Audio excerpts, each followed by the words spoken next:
안녕하세요, 조승현입니다. 오늘 조승현의 탐구 생활에서는 프랑스에서 와인 선택하는 방법에 대한 컨텐츠를 만들어 볼까 해요.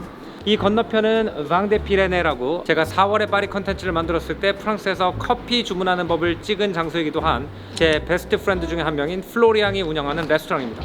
플로리앙이 얼마 전에 건너편에 있는 까브 데 피레네라고 하는 와인숍을 열게 됐는데, 여기서 일하는 에릭이라는 분을 만나게 됐어요. 근데 와인 한 병을 고르기 위해서 이분과 3시간 동안 대화를 나누면서 이분이 가지고 있는 인사이트를 좀 함축해가지고 우리가 알고 프랑스에 여행을 오면, 파리에 와서 레스토랑에 올 때나 아니면 선물로 와인을 사갈 때 대략적으로 프랑스 사람들이 와인을 어떻게 분류하고 구분하고 메뉴에 리스팅하고 전시하는지에 대해서 이해를 할 수 있을 것이라고 생각을 했습니다.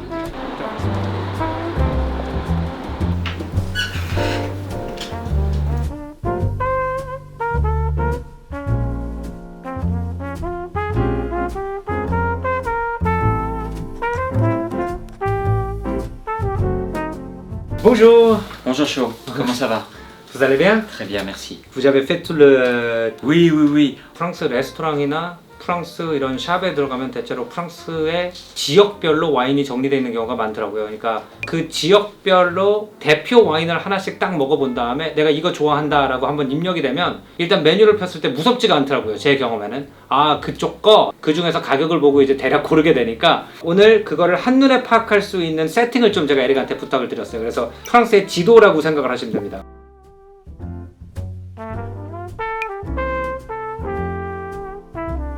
이 5개가 어떻게 다른지 설명을 해주시고 같이 좀 시음을 진행을 해주신다고 해요. Là, on est sur la Loire, hein, donc c'est le château de la Loire. Hein. Donc c'était les vins des rois hein, à l'époque, un peu au niveau du Moyen Âge. On est en rouge sur un cépage qu'on appelle le Cabernet Franc, qui est un cépage qui est assez aromatique, qui n'est pas trop fort, pas trop puissant, mais qui en vieillissant peut prendre une belle épaisseur, une belle force. Ce type de vin va très bien, par exemple avec de la charcuterie, c'est parfait. On peut aussi le mettre sur de la viande, hein, sans aucun problème. Je peux sentir? Bien sûr. Ok.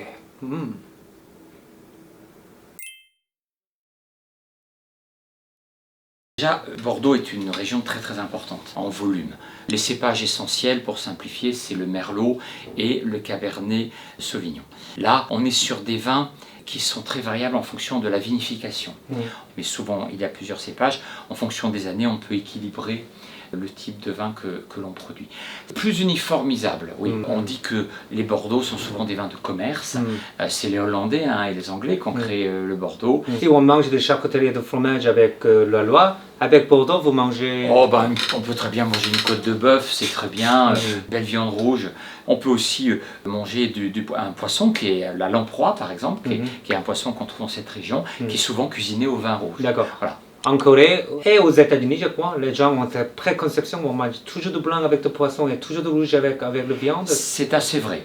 Mais là, la lamproie, c'est particulier. C'est un poisson d'eau douce, c'est un poisson très... Ça dépend sur le poisson alors. Voilà, et la préparation du poisson. D'accord. Oui. Donc on traverse la France, si je puis dire, et on remonte le long du Rhône. On est Rhône méridional, sur une appellation très connue, et pas très loin de la mer Méditerranée, hein, qui est Châteauneuf-du-Pape. Châteauneuf-du-Pape était le vin qui m'a amené à aimer le vin français. Avec l'âge, ce sont des vins qui vont développer des notes d'épices plus ou moins prononcées, parfois allant même jusqu'à un côté poivré bien marqué. C'est les vins des plats en sauce, c'est les vins de l'adobe, du pot-au-feu. Ça va merveilleusement bien avec le Châteauneuf-du-Pape. C'est un vin d'hiver, c'est pas un vin d'été. C'est un vin pour l'hiver, pour se réchauffer au coin du feu, avec une nourriture riche, chaleureuse, roborative. Wow. Pinot Noir, on est quand le vin est jeune sur des arômes très fruités, de fruits rouges, de fruits noirs, très floral, très agréable. Et quand il vieillit, en revanche, le vin peut garder ce côté floral, mais petit à petit se densifie et finalement peut avoir une force et une longueur équivalente à un Bordeaux, mais avec un petit peu moins d'alcool en général. Les Bourgognes sont moins alcoolisés que les Rhônes, Châteauneuf-du-Pape et que les Bordeaux en général. Alors en termes d'accords, Le Bourgogne, bon, ça peut être certains fromages, notamment les fromages de la région des Poisses, même si les Poisses c'est peut-être mieux avec du blanc. C'est un vin de gibier. Alors on en mange de moins en moins, mais c'est un vin pour tous les gibiers, les faisans, ça peut être aussi un vin agréable avec les champignons. Alors le Champagne, c'est une région très très grande en surface. On a de façon générale trois cépages. Le Chardonnay qui donne le blanc de blanc, qui donne un champagne très floral, peut dans les grandes années aller sur la poire, sur la pêche. Les deux autres, le Pinot Noir et le Pinot Meunier. Donc le Chardonnay est un raisin blanc à peau blanche, mais le Pinot Noir et le Pinot Meunier sont des raisins blancs, donc c'est blanc dedans, à peau noire. Et on mélange. Le champagne traditionnel, c'est le mélange un tiers de chaque. Un tiers de Chardonnay, un tiers de Pinot Noir, un tiers de Pinot Meunier. Mais là, on est sur un 100% Chardonnay. Le champagne est un vin d'assemblage. Donc on peut faire beaucoup de choses en fonction du millésime. Et on trouve des champagnes très minéraux, enfin une grande minéralité, grande finesse, et des champagnes de repas, souvent Pinot Noir, Pinot Meunier, qui sont très amples, très puissants, et qui accompagnent le repas aussi bien que pourrait l'accompagner un vin rouge. Ok. 이제 이론적으로는 우리가 이제 5개 지역이 대략 어떤 음식이랑 어울리고 어떤 맛인지 이론적으로는 알겠는데 이 맛이라는 게 참 설명으로 되는 게 아니잖아요. 그래서 일단 5개를 좀 같이 비교해서 먹어보면서 이 느낌을 한번 볼게요. En général, en dégustation, on va commencer par le vin le plus léger pour aller vers le vin le plus puissant. La dégustation se fait en plusieurs temps. Bon, le premier est en général de regarder la couleur du vin et d'essayer de la décrire. La seconde, ce qu'on appelle le premier nez.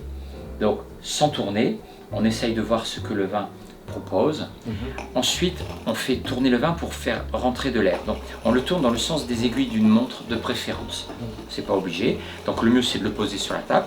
Et là, on va pas hésiter à faire rentrer de l'air pour exhaler les parfums. Et là, on a le deuxième nez. Et là, tout de suite, le vin donne beaucoup plus. Donc, ça, c'est le deuxième nez. Ensuite, on va tout simplement le boire. Alors, on ne va pas l'avaler d'un coup, on va le prendre dans la bouche et essayer de le faire doucement circuler dans la bouche. Puis quand on a une bonne sensation de présence dans la bouche, on va pouvoir l'avaler. D'accord. Et après c'est pas fini. C'est pas fini.